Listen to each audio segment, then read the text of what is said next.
Hello viewers, आज की video में हम कक्षा 9वीं त्रैमासिक एग्जाम में गणित विषय की तैयारी करेंगे और आपके गणित विषय में ब्रिज कोर्स भी है। तो ब्रिज कोर्स के ही अधिकतर क्वेश्चन लगभग 80% या 90% कोर्स आपके ब्रिज कोर्स में से आएगा और इसके साथ ही गणित में आपका अध्याय 1 भी शामिल है। तो गणित का जो कोर्स है वह है ब्रिज कोर्स धन अध्याय 1। ये दोनों ही आएंगे आपके त्रैमासिक परीक्षा में। तो शुरू करते हैं। आज के वीडियो में हम ब्रिज कोर्स की तैयारी करेंगे। तो शुरू करते हैं। प्रश्न नंबर पहला है, यदि 1 दर्जन केले का मूल्य 60 रुपए है तो 6 किलो का मूल्य होगा। तो यहाँ पे 1 दर्जन केले का मूल्य दे रखा 60 रुपए और हमें 6 किलो का मूल्य ज्ञात करना है। तो हम यहाँ पे जो है ये ऑब्जेक्टिव क्वेश्चन है, 4 ऑप्शन हमें दे रखे, उसमें से जो सही है उस पे हमें राइट का निशान लगा के उसको उत्तर में भी वही लिखना है। उत्तर हमें यहाँ पर लिखना है, ठीक है। तो यहाँ पर यदि 1 दर्जन केले का मूल्य 60 रुपए है तो 6 किलो का मूल्य ज्ञात करना है। तो हम इसको रफ में कर सकते हैं। 1 दर्जन मतलब होता है 12, 1 दर्जन में होते हैं 12 किलो का मूल्य। 12 किलो का मूल्य हमें दे रखा 60 रुपए, 60 रुपए है। तो 6 किलो का मूल्य ज्ञात करना है। तो सबसे पहले हम 1 केले का मूल्य ज्ञात करेंगे। 1 केले का मूल्य बराबर 60 बटा 12। तो 12 एकम 12, 12 पंजे 60 मतलब 5 रुपए। 1 केले का मूल्य हो गया 5 रुपए और हमें 6 किलो का मूल्य ज्ञात करना। तो 6 गुणा 5 बराबर 6 पंजानी 30। 6 किलो का मूल्य हो जाएगा 30 रुपए। तो यहाँ आंसर जो आएगा वह होगा 30 रुपए। 30 रुपए या उसका उत्तर आएगा। इसके बाद जो अगला प्रश्न देखेंगे तो यहाँ पर है, यह बहुत आसानी से यहीं पे हो जाएगा। इसमें दे रखा दी गई आकृति में छायांकित भाग भिन्न के रूप में होगा। तो जो छायांकित भाग है ये वाला, यह भिन्न के रूप में क्या होगा। तो देखो कुल भाग कितने हैं, कुल भाग जो होते हैं वो हम नीचे लिखते हैं। भिन्न में जो नीचे वाली संख्या होती है वो कुल भाग लिखी जाती है। तो कुल भाग कितने, 1 2 3 4, 4 भाग कुल है और छायांकित भाग इसमें से कितना है, 1 है। तो हम यहाँ लिख देंगे 1। तो ये हो जाएगा 1/4। तो यहाँ हो जाएगा 1/4, ये आंसर राइट होगा। इसके बाद जो अगला प्रश्न है उसको देखेंगे। तो प्रश्न नंबर इसमें जो तीसरा है वह है 10 गुणा 9 बराबर है 15 गुणा कितने के। तो 10 गुणा 9 कितना होता है, 10 9 90 होता है। तो 10 9 90 बराबर है 15 गुणा, 15 में किस संख्या का गुणा करेंगे कि यहाँ पे भी 90 आ जाए, ठीक है। 90 बराबर, तो यहाँ पे भी 90 आना चाहिए। तो 15 में किस संख्या का गुणा कर सकते हैं, तो 15 में 6 का गुणा कर देंगे, ठीक है।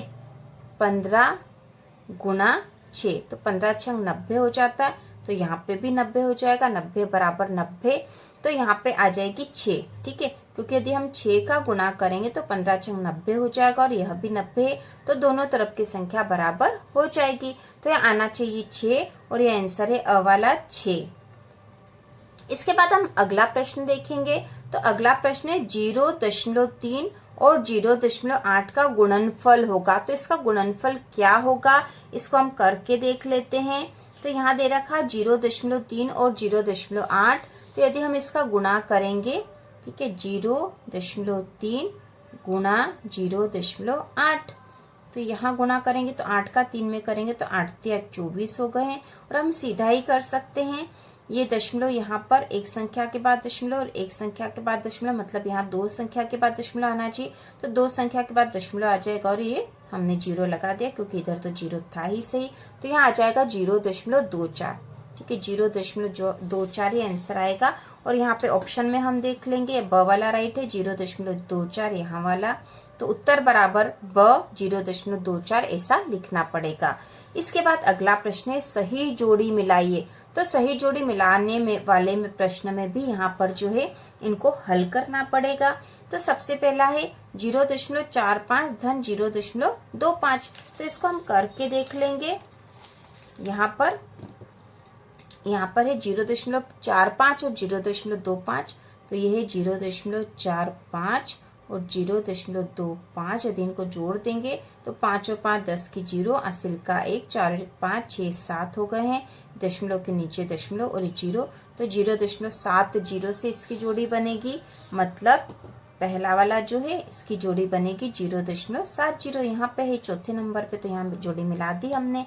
इसके बाद जो अगला है ऋण 306/9, तो यहाँ जो इसको भी हल कर लेंगे हम। ऋण 306/9 मतलब इसका भाग जाएगा इसमें, तो हम सीधा काट सकते हैं। 9 एकम 9 और यहाँ हो जाएगा 9 तिया 27, 3 बचे हैं, ऊपर से उतारा 6, 36 हो गए। 9 चौक 36 बराबर ऋण 34। ऋण के 34 आएंगे तो देखो ऋण के 34 कहाँ है, उसकी जोड़ी बनेगी इससे, तो ये ऋण के 34 यहाँ है, तो यह जोड़ी बन जाएगी। इसी प्रकार अगला जो ऋण 4 गुणा ऋण 2.5, तो ऋण का ऋण में गुणा होगा तो धन हो जाता, हमें पता ही है, फिर भी हम इसको हल कर लेंगे।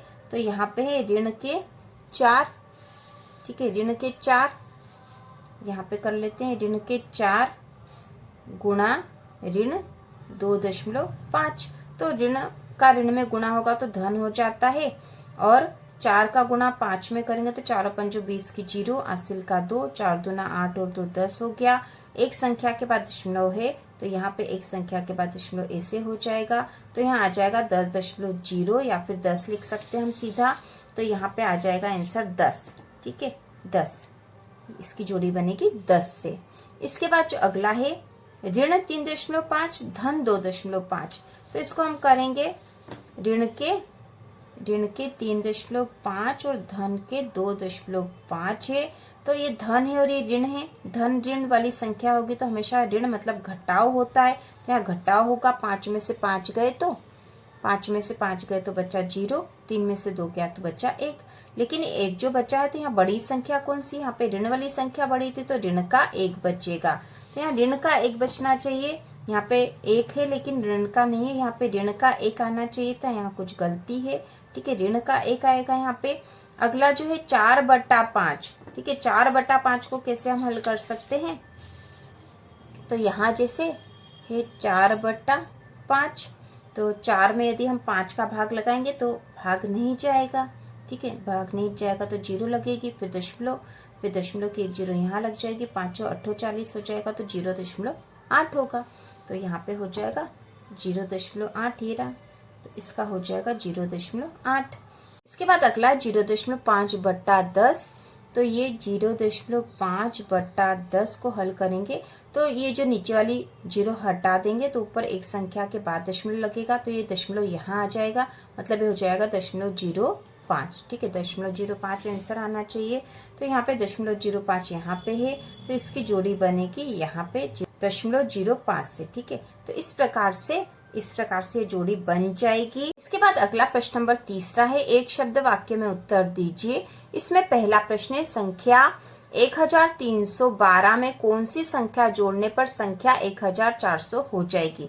तो इसमें ऐसी क्या संख्या जोड़ेंगे कि 1400 हो जाएगी, तो इसके लिए क्या करेंगे हम 1400 में से 1312 घटा देंगे तो वो संख्या हमको मिल जाएगी, मतलब 1400 में से 1312 घटा देंगे, तो इसको घटा देते हैं। 10 में से 2 गया तो बचा 8, अब यहाँ पे हो गया 9, 9 में से 1 गया तो बचा 8, और यहाँ पे 3 में से 3 गए तो 0, और ये भी हो जाएंगे 0, तो यहाँ आ जाएगी वो संख्या कौन सी, 88 यदि जोड़ेंगे तो यहाँ पर हमें 1400 मिल जाएंगे, तो यहाँ पे आंसर आएगा, इसका उत्तर आएगा, उत्तर 88 जोड़ने पर हमें 1400 मिल जाएंगे, मतलब 1312 में यदि हम 88 जोड़ देंगे तो हमें 1400 संख्या मिल जाएगी। अगला प्रश्न है, मोहन के पास 157 रुपए हैं तथा सरला के पास 72 रुपए हैं, तो मोहन के पास सरला से कितने रुपए अधिक है। तो कितने रुपए अधिक है, तो जितने रुपए हैं मोहन के पास उसमें से सरला के रुपए घटा देंगे तो हमें पता चल जाएगा, तो इसको भी हम कर लेते हैं। तो मोहन के पास तो 157 रुपए हैं और सरला के पास 72 रुपए हैं, इनको घटा देंगे, 7 में से 2 गए तो बचा 5, और यहाँ जो संख्या है वह 15 में से 7 घटा देंगे तो 7, 8, 9, 10, 11, 12, 13, 14, 15, यहाँ पे हमें मिल जाएगा 8, तो ये 85 आएंगे यहाँ पे आंसर, तो 85 हम यहाँ लिख देंगे, ठीक है, इसका आंसर आएगा 85। अगला प्रश्न है, 72 कंचों को 6 विद्यार्थियों में बराबर बांटने पर एक विद्यार्थी को कितने कंचे मिलेंगे। ठीक है, 72 कंचे हैं तो 72 कंचे हैं और 6 विद्यार्थियों को बांटेंगे तो हम 6 का भाग लगा देंगे।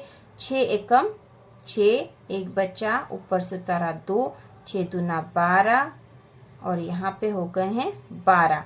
तो हर बच्चे को 12 कंचे मिलेंगे।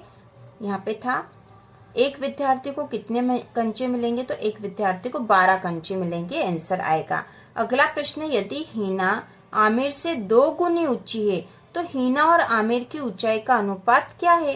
तो यहाँ पे हो जाएगा 2 गुनी है मतलब 1:2 हो जाएगा, सीधा सा आंसर है। इसके बाद अगला प्रश्न नंबर 4 करेंगे। तो प्रश्न नंबर 4 है सत्य असत्य लिखिए।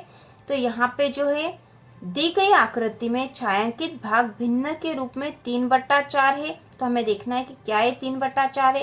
तो इसके लिए हम भिन्न लिखने में क्या करते हैं, पहले कुल भाग कितने, तो कुल भाग कितने 1 2 3 4 भाग है कुल, और इसमें से छायांकित भाग कितना है, तो 1 2 3 भाग छायांकित, तो 3 ऊपर है, 3/4। तो यहाँ पे आ जाएगा ये सत्य है। ठीक है, यह कथन सत्य है। इसके बाद अगला जो प्रश्न है 4/5 भागित 8/10 का मान 2 होगा। तो इसको हम करके देख लेते हैं। तो इसको हम करके देखेंगे 4/5, क्योंकि भागित है, भागित का उलट गुणा हो जाएगा यहाँ पे। तो इसके यदि हम गुणा में करेंगे तो ये हो जाएगा 10/8। 10/8 भाई इसको काट देंगे, 5 एकम 5, 5 दूना 10, 4 एकम 4, 4 दूना 8 और 2 से 2 कट जाएगा, बराबर हो जाएगा 0। तो यहाँ पे इसका मान 2 नहीं आएगा, यह कथन असत्य है। तो यहाँ आ जाएगा असत्य है। ठीक है, यहाँ पे हम लिखेंगे असत्य। तो इसके बाद के क्वेश्चन अगले वीडियो में आने वाले हैं। तो इसी प्रकार के और वीडियो देखने के लिए, कक्षा 9वीं गणित की त्रैमासिक एग्जाम की तैयारी करने के लिए चैनल को सब्सक्राइब कीजिए।